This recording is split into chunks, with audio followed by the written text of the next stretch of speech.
Direction la gare Île-Europe. Salut. Au revoir, Happy Riders.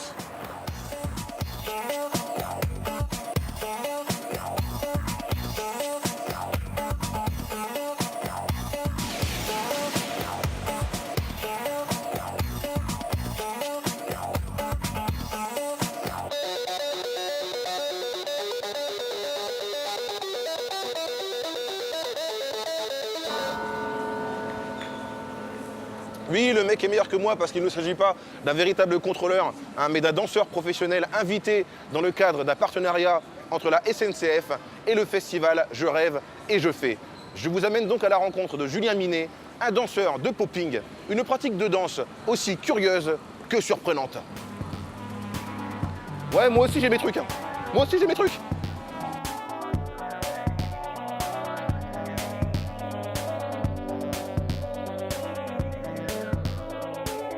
Julien Minet, enchanté. Enchanté.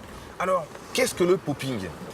Le popping, c'est un mélange d'énergie souple et d'énergie dure, je pourrais dire. C'est-à-dire, dans la souplesse, on va aller chercher tout ce qui est vague, tout ce qui est waving.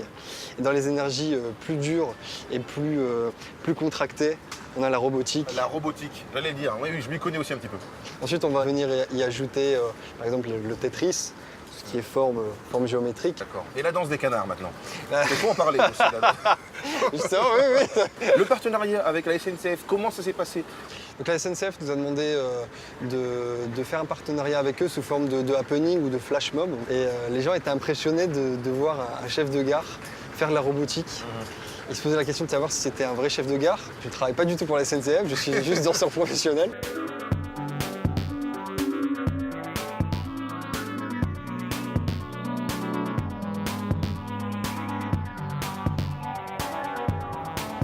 Maintenant, dans le hip-hop, vous trouvez qu'il y a un bon mélange de genres entre le hip-hop et le classique, des rencontres, par exemple, au Nouveau Siècle. Je sais qu'il y a des rencontres entre le classique et le hip-hop.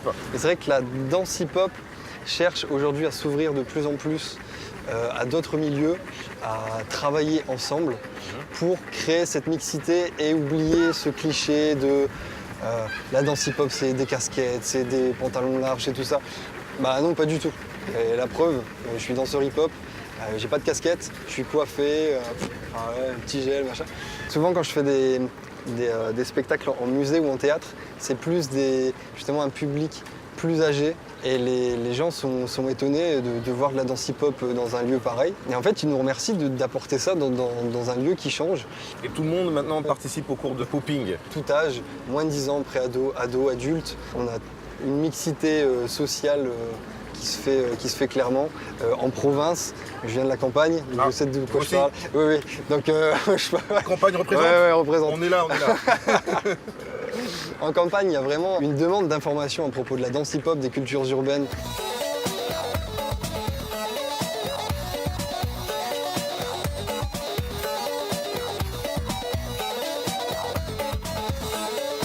Ah, parfait. Ah, ok. Tu peux mettre juste un petit... Alors non, qu'est-ce qui se passe? fois. Écoutez, moi je vous souhaite le meilleur et j'aimerais aussi vous voir mélanger la puissance du popping avec les cultures classiques. Ce serait un beau cadeau à faire aux téléspectateurs de l'émission.